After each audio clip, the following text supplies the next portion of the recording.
ذرا 1887 کے پنجاب کا تصور کریں، ایک ایسی دنیا جہاں طاقت، جھگڑے اور زندگی کا سارا دارومدار صرف ایک ہی چیز پر تھا: زمین۔ یہ وہ دور تھا جب برطانوی راج نے پورے خطے پر اپنی گرفت مضبوط کر لی تھی، اور وہ ہر چیز کو، خاص طور پر زمین کے معاملات کو منظم کرنے کے لیے قوانین بنا رہے تھے۔ تو سب سے بڑا سوال یہ اٹھتا تھا کہ زمین کا اصل کنٹرول آخر کس کے پاس تھا؟ اس شخص کے پاس جس کے نام پر کاغذات تھے، یعنی مالک، یا پھر اس کے پاس جو نسلوں سے اس پر اپنا خون پسینہ بہا رہا تھا، یعنی کاشتکار؟ یہی وہ بنیادی کشمکش تھی جسے حل کرنے کی ضرورت تھی۔ اور اسی کشمکش کو حل کرنے کے لیے پنجاب ٹیننسی ایکٹ، یعنی پنجاب کاشتکاری ایکٹ 1887 متعارف کرایا گیا۔ یہ صرف ایک قانون نہیں تھا، بلکہ لاکھوں لوگوں کے لیے ایک طرح کی رول بک یا ضابطہ کتاب تھی، جس نے آنے والی کئی دہائیوں تک ان کے رشتوں اور حقوق کا تعین کرنا تھا۔ تو چلیں اس کی گہرائی میں اترتے ہیں۔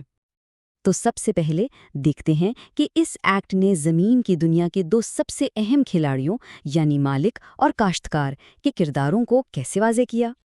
قانون نے تعریفیں بہت صاف اور سیدھی رکھیں۔ ایکٹ کے سیکشن 4 کے مطابق مالک اراضی وہ شخص تھا جس کی زمین پر کوئی کاشتکار کام کرتا ہو اور اسے لگان یعنی رینٹ ادا کرنے کا پابند ہو، اور دوسری طرف کاشتکار وہ شخص تھا جو کسی دوسرے کی زمین پر کاشت کرتا تھا اور اس کے بدلے لگان ادا کرنے کا ذمہ دار تھا۔ بس یہی سادہ تعریفیں اس پورے نظام کی بنیاد تھیں۔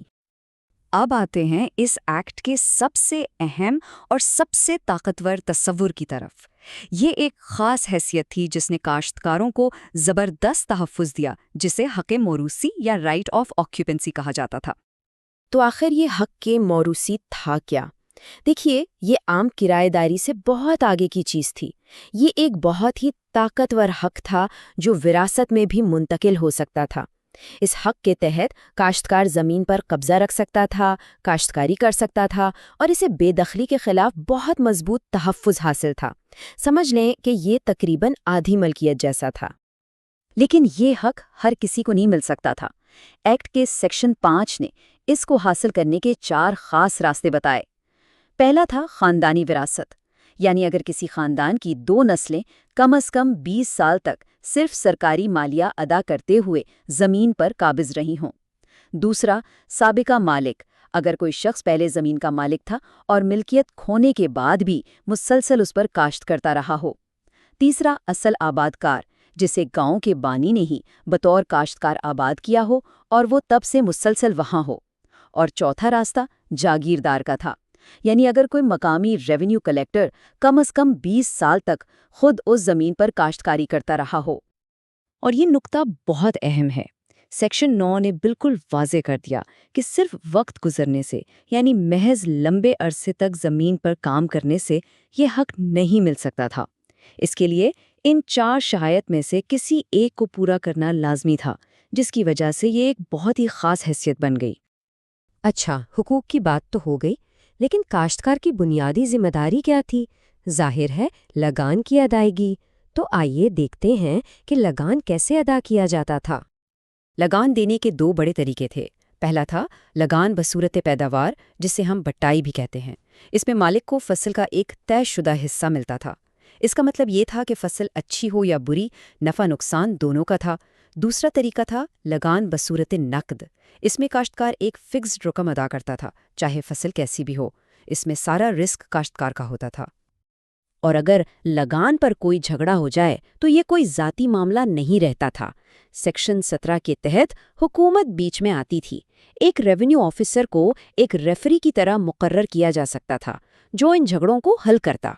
اس سے پتہ چلتا ہے کہ ریاست مالک اور کاشتکار کے تعلقات کو ریگولیٹ کرنے میں کتنا فعال کردار ادا کرتی تھی۔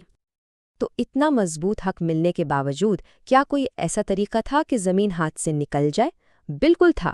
آئیے اب اس کے دوسرے پہلو کو دیکھتے ہیں کہ کن حالات میں ایک کاشتکار کو زمین سے بے دخل کیا جا سکتا تھا۔ جی ہاں، اتنے تحفظ کے باوجود ایک موروثی کاشتکار کو بھی نکالا جا سکتا تھا۔ سیکشن 39 کے مطابق اس کی 3 بڑی وجوہات تھیں۔ پہلی، اگر وہ زمین کو اس طرح استعمال کرے کہ وہ کاشت کے قابل ہی نہ رہے۔ دوسری، اگر لگان فصل کی صورت میں ادا کیا جاتا ہو اور وہ رواج کے مطابق کھیتی باڑی نہ کرے، اور تیسری اور سب سے اہم، اگر عدالت کی طرف سے بقایا لگان کی ادائیگی کا حکم آ جائے اور وہ پھر بھی ادائیگی نہ کرے۔ ہاں، لیکن یہ یک طرفہ معاملہ نہیں تھا۔ کاشتکار کے پاس خود بھی اختیار تھا۔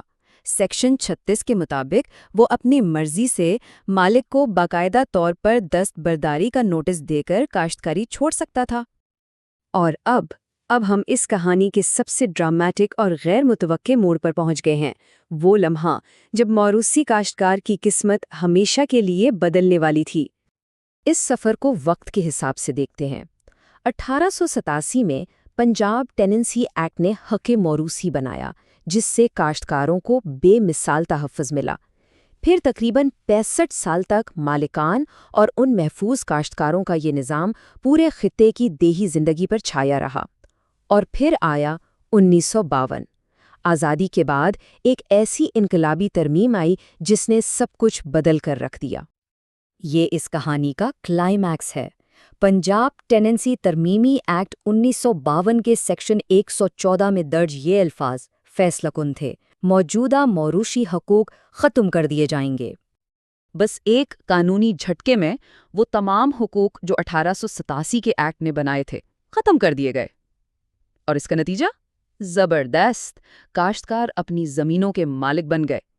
یہ راتوں رات زمین کی ملکیت کی ایک بہت بڑی تاریخی منتقلی تھی۔ تو سوال یہ ہے کہ یہ ہوا کیسے؟ قانون نے اس کا طریقہ بھی واضح کیا۔ جو کاشتکار صرف سرکاری مالیہ اور ٹیکس ادا کرتے تھے، وہ بغیر کوئی معاوضہ دیے اپنی پوری زمین کے مالک بن گئے۔ جو پیداوار کا حصہ بطور لگان دیتے تھے، وہ اپنے حصے کے مطابق زمین کے مالک بنے، اور جو نقد لگان ادا کرتے تھے، وہ مالک کو ایک مقررہ معاوضہ ادا کرنے کے بعد پوری زمین کے مالک بن سکتے تھے۔ تو یہ پورا تاریخی تجزیہ ہمیں ایک بہت اہم سوال پر لا کر چھوڑتا ہے۔ ایک صدی سے بھی پرانا قانون آج بھی اس بات پر کیسے اثر انداز ہو رہا ہے کہ زمین کا مالک کون ہے؟ یہ سوال ہمیں یاد دلاتا ہے کہ تاریخ کبھی پرانی نہیں ہوتی، بلکہ آج بھی ہمارے حال کا ایک زندہ حصہ ہے۔